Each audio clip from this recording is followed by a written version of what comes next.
At a conference I went to last week, or the week before I think it was, I was talking about presence and telepresence,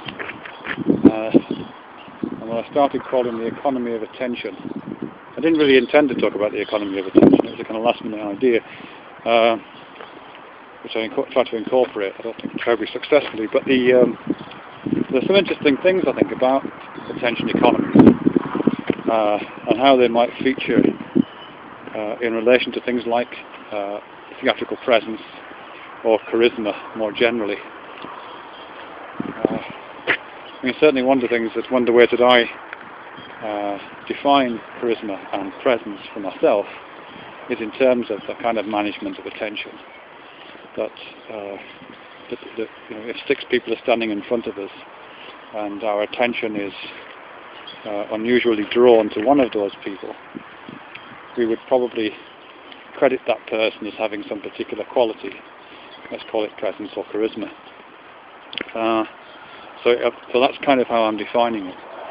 But one of the things I'm finding quite interesting right now is in relation to the differences and similarities between those terms, presence and charisma. And I've spoken about it before.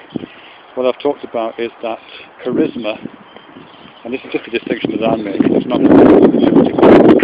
anything beyond that.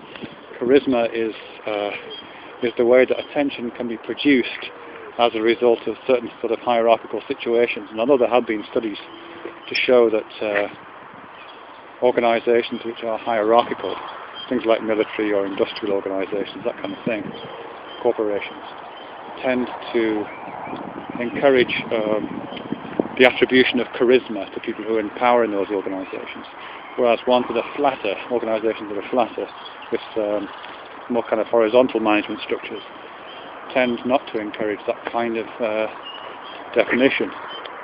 And it's not because the people are different. If you take an organisation which is hierarchical and then reorganise it so that it's got a flatter management structure, all those attributions of charisma just disappear, so that even though the people are actually the same. So I think what's coming out of that is evidence that charisma is a product of social organisation or hierarchical managerial organisations. And there's probably good reason for that. I mean, if in a hierarchical organisation like, I don't know, a tribe, let's say, or a pack, and here I'm sort of harking back to evolutionary history.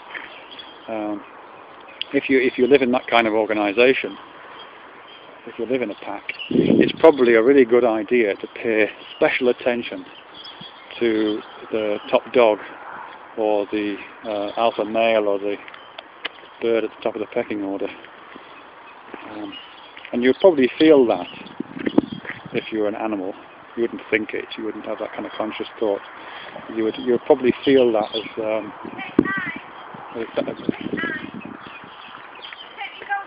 okay. There's this lady I sometimes meet.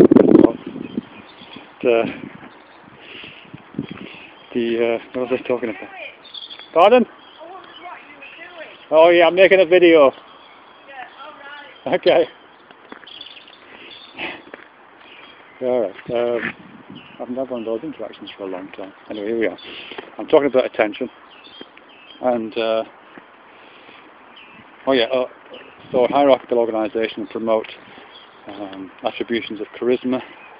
I'm suggesting that might be an evolutionary account for that, which is that within hierarchical groupings, social groups, it would be adaptively useful if people lower down on the totem pole paid particular attention to those people higher up on the totem pole who had some kind of power over their destiny. That would be manifest not as a set of conscious thoughts, it would manifest itself as a kind of feeling.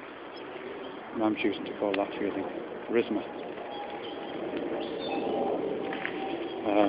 And that thing may still be around. So, what's the relationship between that and some of this theatre stuff I'm talking about? Well, could be argued there is because when we talk about theatrical presence, we tend to talk about it very much as if it's the individual, and we also assume that theatre isn't a kind of hierarchical organisation. That person who's on the stage, let's say, in front of us doesn't have any literal power over us. But nevertheless, I think that there is a relationship, and it's to do with the attention economy, I think, which is to do with the fact that stage environments, and all kind of art environments, all kind of framing environments more broadly, but theatre and stage environments, classical stage environments, do kind of reproduce the conditions of attention, not so much through hierarchies, but just through their kind of visual appearance. You know, they're brightly lit, they dominate the space in front of us, the colours are usually brighter, the time is very constrained and very compressed, the sort of institutional circumstances surrounding that moment are usually quite orderly and almost ritualistic. In other words, all that apparatus seems to be, as I say, reproducing or simulating something about the mechanisms by which attention is managed. You know, when our attention is preternaturally drawn to something in the environment because of danger or because of particular attractiveness or something like that, what seems to happen to our attention is it becomes kind of focused in that way. We do feel as if we're looking at a slightly brighter lit environment. Our thoughts that are wandering around the environment disappear, and we hone in on that particularly compressed moment. And as I say, I think theatre tends to do that kind of play that kind of trick, really. Where those two things come together, the hierarchy that produces charisma and the mechanisms of theatre that simulate the gathering of attention, is possibly, I'm thinking, in terms of something like 16th century theatre and the development of current theatre, what traditional theatres look like.